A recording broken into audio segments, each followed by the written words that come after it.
the first racist was Iblis. The first racist was Iblis. Think about it.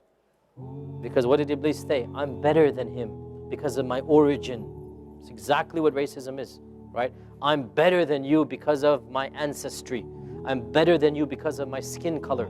This is the essence of racism. So anybody who's a racist has a trait of Iblis in him. Anybody who thinks he's better than somebody else because of his ethnicity, his skin color, his language is a racist. And this racism goes back to none other than Iblis. Iblis is the founder of racism. How do we counter this? Education.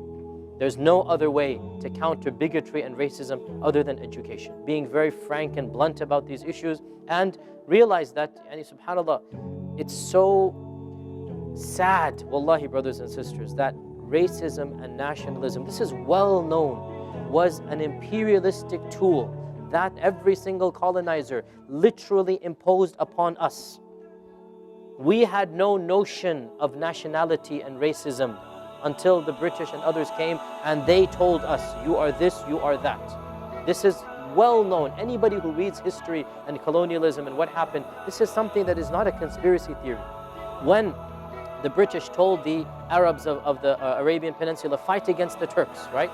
They were the ones who started saying, you're Arabs. How could the Turks rule over you? That notion never came to them. Look at Lawrence of Arabia.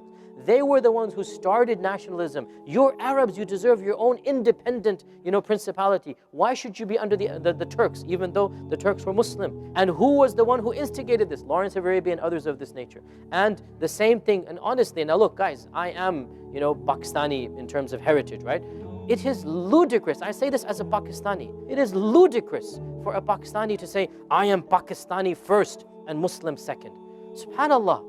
Pakistan didn't exist when your father was alive. And you're going to give your allegiance to a piece of land? Where are the boundaries? Who derived the boundaries of these countries? The British did. This land that you call Pakistan or America, it is not a living entity that will bestow grace upon you. It's a figment of collective imagination. These lines that we draw on maps, they don't really exist in the world. They do not exist in the real world. These lines keep on moving back and forth. It's a border that has been invented by minds. What country has lasted for more than 500, 1,000 years? Think about it. What country has lasted for even 800 years? Now, where? Every country rises and falls, comes and goes. It is well known when the colonizers left us, they were the ones who said divide and conquer. It's a well-known tactic, divide and conquer. More than 60 Muslim majority countries when there used to be one ummah. When a sin becomes a daily habit, when a sin becomes a part of your daily routine, then obviously you will have no regret for that sin. You will have no remorse for that sin. It will become a part and parcel of who you are.